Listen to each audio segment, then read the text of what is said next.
लोकसभेची निवडणूक पार पडली त्यानंतर महाराष्ट्राच्या विधानसभेचा निकाल लागला आणि या ठिकाणी भारतीय जनता पक्षाने जोरदार सत्ता मिळवलेली असतानाच आता दिल्ली विधानसभेच्या निवडणुकीकडे सर्वांचं लक्ष लागलेलं आहे।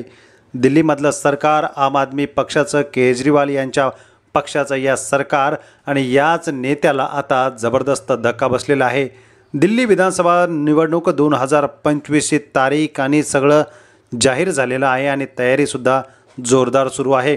अशातच आम आदमी पक्षाचं सरकार असलेला राज्य पंजाबमधून अतिशय महत्त्वाची बातमी येते। या ठिकाणी आम आदमी पक्षाचे आमदार गुरप्रीत गोगी हलका पश्चिम या विधानसभा क्षेत्राचे पंजाबमधून निवडून आलेले या ठिकाणी काल दिवसभर आपला प्रचार आणि आपल्या या गाठीभेटी होत्या, सार्वजनिक कार्यक्रम होते, त्या सगळ्या गोष्टी करून रात्री घरी पोहोचले आणि जवळपास रात्री 12:30च्या ठिकाणी आपल्याच घरामध्ये आपल्याच लायसन्स असलेल्या पिस्तूलमधून गोळी झाडून त्यांच्या डोक्यात गोळी लागलेली आहे।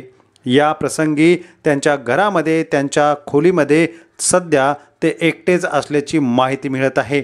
त्यामुळे विधानसभेच्या निवडणुकीच्या तोंडावरती आम आदमी पक्षाला हा एक मोठा धक्का मानला जातोय। या ठिकाणी पंजाब पोलीस याची चौकशी करत असताना आता काय खुलासे होतात ते बघावं लागेल। आमदार आणि स्वतःच्याच डोक्यात गोळी कसा मारू शकतो असाही प्रश्न त्यांच्या उपस्थिता आणि चाहत्यांमधून होत आहे। मात्र दिवसभराचे कार्यक्रम आटपून आपल्या घरात आल्यानंतर राहत्या घरामध्ये रात्री 12:30च्या दरम्यान गोळी मारून घेतलेली आहे डोक्यामध्ये आणि आत्महत्या केलेली आहे। आता ही हत्या आहे की आत्महत्या याचा तपास मात्र पुढील पोलीस करत आहेत। गुरप्रीत गोगी हे आमदार हलका विधानसभा, त्यांच्या विधानसभेचं नाव आहे पश्चिम क्षेत्रामधलं हलका विधानसभा, पंजाबमधून त्यांनी निवडणूक लढवली आणि सध्या ते त्या ठिकाणचे आमदार आहेत। दिवसभरातील कामं आटपून प्रचार दौरे आपल्या घरामध्ये आल्यानंतर त्यांनी आपल्या डोक्यात गोळी मारलेली आहे। त्यांच्या आत्महत्येने आम आदमी पक्षाला या ठिकाणी मोठा धक्का बसलेला आहे।